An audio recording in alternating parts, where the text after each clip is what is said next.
The Lord be with you. And with your spirit.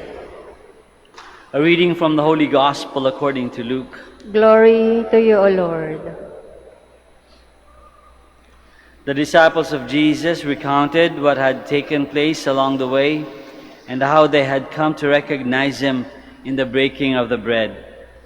While they were still speaking about this, he stood in their midst and said to them, "Peace be with you." But they were startled and terrified and thought that they were seeing a ghost. Then he said to them, "Why are you troubled? And why do questions arise in your hearts? Look at my hands and my feet, that it is I, myself. Touch me and see, because a ghost does not have flesh and bones, as you can see I have." As he said this, he showed them his hands and his feet. While they were still incredulous for joy and were amazed, he asked them, "Have you anything here to eat?" They gave him a piece of baked fish. He took it and ate it in front of them. He said to them, "These are my words that I spoke to you while I was still with you, that everything written about me in the law of Moses and in the prophets and Psalms must be fulfilled." Then he opened their minds to understand the scriptures, and he said to them, "Thus it is written that the Christ would suffer and rise from the dead on the third day, and that repentance for the forgiveness of sins would be preached in his name to all the nations, beginning from Jerusalem. You are witnesses of these things." The Gospel of the Lord. Praise to you, Lord Jesus Christ. Please be seated.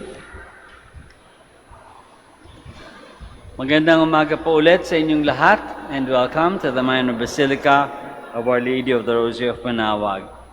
Meron tayong value na pinahahalagahan na itinuturo sa ating mga anak, sa ating mga bata, mga kabataan, na importante. And I think it's not only among Filipinos, but even with other peoples as well.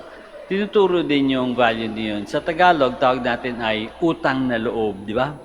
Mayroong kinakailangan magkaroon ng utang na loob.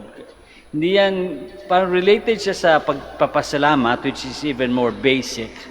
To say thank you, importante yun. I think all people teach their children to say thank you every time they receive something. Kaya lang itong utang na loob is much kind of broader than that, kasi sa utang na loob, hindi mo lang nire-recognize yung kabutihang natanggap mo o blessings na naibigay sa iyo. Hindi mo lang siya nire-recognize, hindi mo lang siya kinikilala. You go beyond. Gusto mong gumanti. Gusto mong gantihan yung kabutihan na ibinigay sa iyo. Yun yung utang na loob, di ba? To be able to return the favor. Yun yung how to say it in English, is to return the favor. I would like to return the favor. Gusto ko magtanaw ng utang na loob para sa inyo. Si Jesus, meron ding sinabi tungkol dyan galing sa Gospel according to Matthew. Sabi niya, "Do to others what you want them to do to you." So, ibig sabihin, if you do good to me, if you do good things for me, I will do good things for you. Yun yung utang na loob. Kapag tumanggap ka, magbigay ka din. Kapag nakatanggap ka ng magandang bagay, magbigay ka rin ng magagandang bagay. Gumawa ka rin ng magagandang bagay sa iba. Return the favor. Dito sa first reading na binasa natin o narinig natin, makikita natin from the Acts of the Apostles, maririnig natin si St. Peter. Meron siya doon panunumbat, pagsusumbat. Meron siyang sinasabing kamalian ng mga tao. Meron siyang inireklamo na hindi magandang ginawa ng tao, ng mga kasamahan niya, yung mga tao sa panahon niya. Ano yun? Wala daw silang utang na loob. And he includes himself in doing that. Wala daw silang utang na loob. They don't have a sense of gratitude, a sense of returning the favor. Bakit? Kasi sabi niya, God glorified Jesus, but we, including himself, denied Jesus. Matatandaan natin, di ba? Dineny ni St. Peter si Jesus after or during the crucifixion, that Peter denied Jesus, that we denied Jesus, and handed Him over. Hindi lang natin isinuko si Jesus para maparusahan. Ipinagpalit pa natin, sabi niya. Pinagpalit pa natin kasi ito si Barabbas. Pinapalaya, pinapipili yung mga tao, and they chose Barabbas to be set free and for Jesus to be crucified. Pinili yung magnanakaw kaysa sa manliligtas. Walang utang na loob. Di ba? Yun ang sinasabi ni St. Peter dito sa first reading. Wala tayong utang na loob. Kaya siguro, it's a fortune for us, it's an opportunity for us to ask ourselves, tayo kaya, meron ba tayong utang na loob o wala ba tayong utang na loob? Kailan ba tayo hindi tumanaw ng utang na loob sa Diyos? Paano nangyari yun? Kailan ba tayo binlesan ng Diyos and yet hindi natin ibinalik by not only by giving thanks but by doing good ourselves in His name?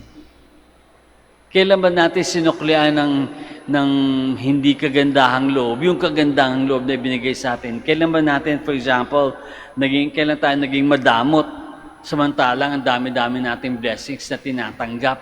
And yet, pag dumating yung pagkakataon na tayo makabigay ng blessings, makashare ng blessings sa ibang tao, nagdamot tayo. Kailan ba tayo walang utang na loob?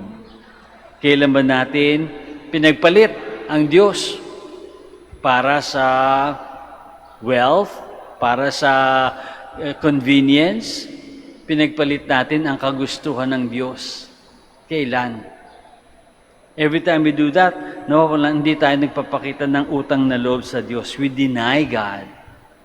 Nilalaglag natin ng Diyos. Kasi imbes na Diyos ang piliin natin o yung magawang Diyos ang gawin natin, ginagawa natin yung sarili nating kagustuhan na madalas pang sarili lang. When have we denied God? And when do we often deny God? Gaano kadalas? Gaano kadalas ba tayo pinatawad ng Diyos? Gaano kadalas ba tayo magpatawad ng ating kapwa, ng mga taong pumapaligid sa atin? And yet, dito sa gospel, in spite of all our failures in returning God the favor, in returning God the blessings that we have received, in blessing others as we have been blessed, and yet in the gospel, Jesus greets His apostles, the people around Him by saying, peace, peace be with you. Maging mapanatagan ng inyong loob. Because as Jesus rose from the dead, He wants us to rise also from our sins and from death. Gusto niya mangyari din sa atin yung nangyari sa Kanya.